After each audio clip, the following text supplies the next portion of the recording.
It's Thursday on Fastlane Daily. I'm Alex Roy with my segment, The Road Testament. Back again with JF Musial, not in my kitchen, with a working mic. Finally, yes. No Derek D? Not yet. Tell him the segments while I try to call him. Okay, yeah, call him. I'm sure he'll pick up. Today we actually have three interesting topics. TomTom has released, or rather announced that they've been recording speed data from users throughout the United States. So we've got interstates and state information about who and what states actually have faster drivers. Also, Lamborghini has announced that they're going to focus. Alex, give me a call back. I'm with JF now. Lamborghini has announced they are going to focus more on chassis and making their cars lighter instead of just putting larger engines in them. And we also have some talk of Forza and how it's kind of become the benchmark for manufacturers to understand their potential markets better. I think Derek texts back. He's playing Forza right now. Just get started. So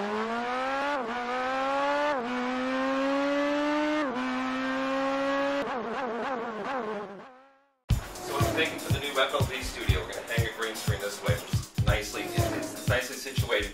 Green screen this way, it's two lights, and if we want to, do something that's Fastlane Daily with Derek D. Now, TomTom has become actually one of the biggest market shareholders of GPS units in the United States, as you know. But they've actually announced that they've been recording data for the past 2 years on driver speeds throughout the country, Yeah. which is kind of funny. But there's kind of a privacy issue at hand. But guess what the fastest interstate is in the country? And actually, you probably...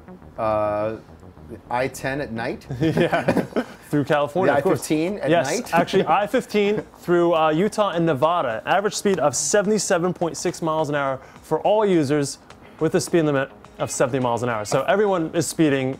I think Nostradamus actually predicted that like 300 years ago. Remarkably, the fastest state, that means all roads combined, Montana? not just no, Mississippi, 67 miles an hour. Makes no sense. No sense. Well, people are trying to get out. Yeah, get as far away as possible. Slowest state, Hawaii. What is it? 53 miles an hour. So the issue at hand is, isn't this a privacy issue? Well, I mean, obviously it's a privacy issue, but I'm pretty sure the terms of use of a TomTom, like every GPS, like my Dash GPS, say that it's anonymous, right? Like it's anonymous data. So, I mean, unless the FBI is going to subpoena TomTom, you're probably safe. Your text messages are stored. Okay, even then, forever. you have all this anonymous data. What are you going to do with it? Well, I mean, there's an obvious use for it because, like, I use a Dash GPS, they were the first GPS manufacturer to collect anonymous data on, user location and speed, and create an actual traffic subscription service that tells you the real-time traffic. 2 or 3 years from now, you're going to be able to get traffic data that doesn't just say it's slow here. I mean, if you think about Napster, TomTom could become the Napster of traffic data by having, a peer-to-peer service that doesn't tell you traffic's bad. It tells you where to go. It redistributes traffic over points. Water flowing through cracks always finds a way. Traffic flows the same way. If everybody was given slightly different instructions, traffic would improve across the entire pool of users. TomTom's user base, call it a couple million, and Magellan's user base, and Garmin's user base, if they all have a pool of several million drivers, and each system has its own pool from which it's getting data, all it's going to come down to the effectiveness, of the algorithm that redistributes traffic. And if Garmin spends 10 million on research and TomTom spends 1, well, I'm gonna buy a Garmin. And the best way I think we could do is make an appointment 5 years from now for you and I and Farah and Derek D to get in 4 cars with 4 systems in a convoy and look for traffic. And then race the GPS systems. Moving on to Lamborghini. They have announced that they will no longer be, well, I don't want to say no longer, but for the future, they will only be focusing on new materials and chassis development as opposed to engine development. Cars that are lighter, they're going the Colin Chapman way. They want lighter cars, better performance, better power to weight ratio. But in my mind, doesn't that kind of defeat the purpose of what a Lamborghini is? Well, the brute force, I don't give a about going fast watch your language. Down. As long as it looks like a Lamborghini and has loud exhaust, the brute force demographic will buy the car. It's a Lamborghini. Okay. But, well, first of all, it's a cost decision because it costs a lot of money to develop an engine. And if you make very few cars and you make very few models, it makes sense to cut your costs by developing a single engine for all of them. And Lamborghini is owned by Audi. And Audi, unlike Lamborghini, is at the forefront of weight savings and fuel economy. It's why Audi has won Le Mans. And cars that actually work. Yeah, well, they're great.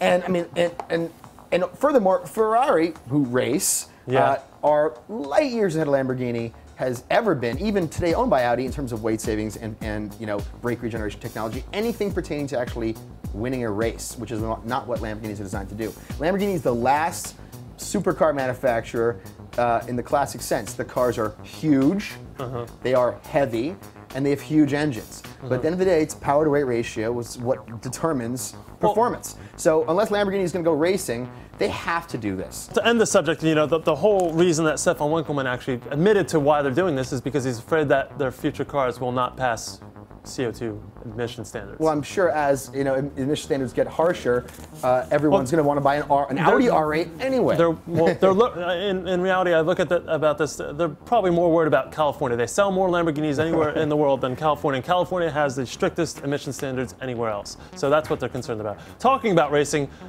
Forza, your favorite pastime at this point, of course. Have you seen this one? Yeah, have you seen our Forza Cayenne? So it's astonished me at this point that manufacturers, the Genesis just came up with this competition. Hyundai.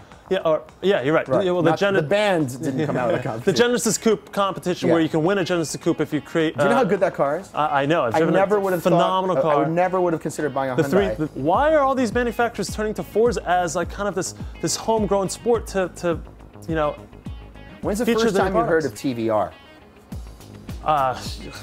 Gran Turismo. Yeah, GT4. Yeah.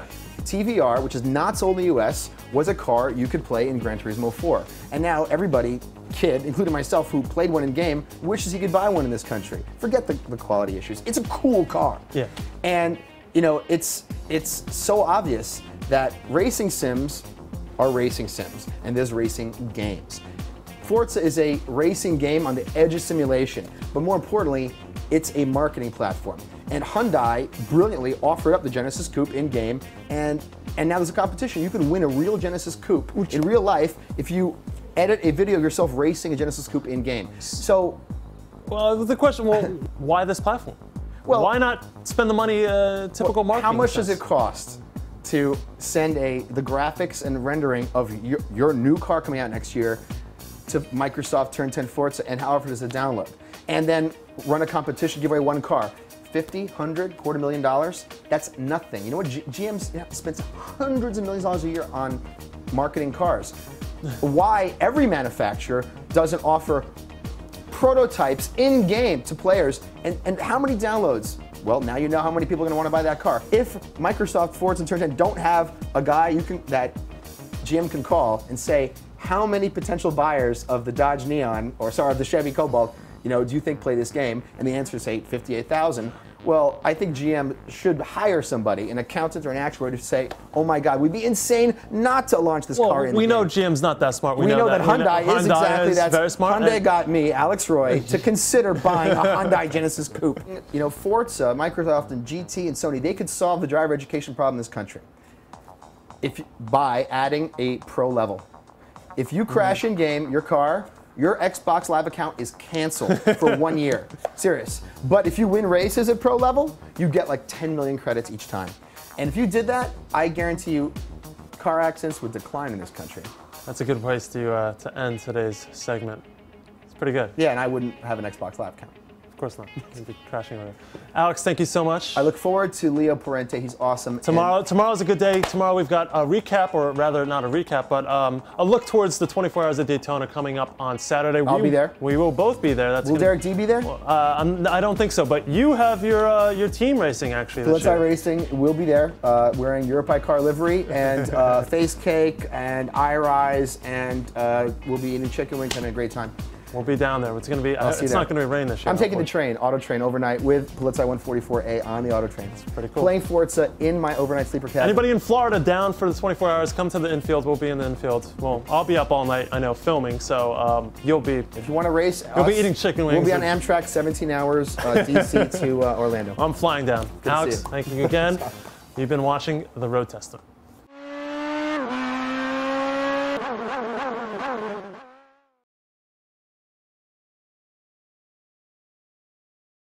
Mm.